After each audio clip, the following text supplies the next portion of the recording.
Hello, I'm Sami Zaidan. These are the top stories here in Al Jazeera.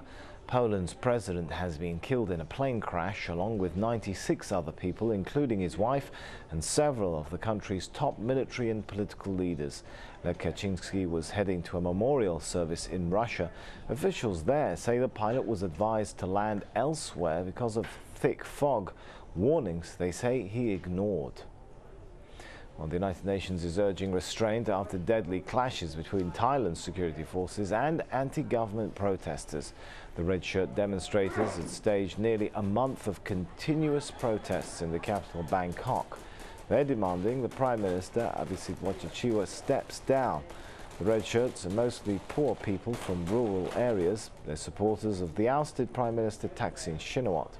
Ella Callan is covering the story. Despite the violence today, despite the deaths on the streets, we also saw the army retreat.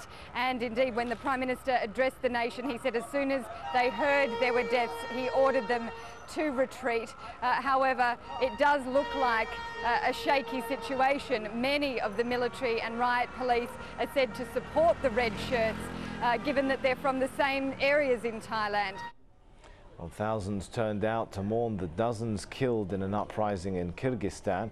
The country's interim government has held talks with President Bakiyev on how to end the political crisis following this week's violence. At least 78 people died in the protests as troops fired on crowds besieging the presidential headquarters in Bishkek. Neve Barker reports. As Kyrgyzstan buries the dead, many are left pondering an uncertain future. Will the interim government be able to provide people with the security they need and prevent further bloodshed? Sudan's election commission is insisting the country's first multi-party elections in more than 2 decades will go ahead. That's despite several opposition parties boycotting the vote and concerns from international observers. Well, Sudan's president insists Sunday's elections will be free and fair. At his final rally in Khartoum, Omar al-Bashir told supporters he saw it as his personal duty to protect every single citizen.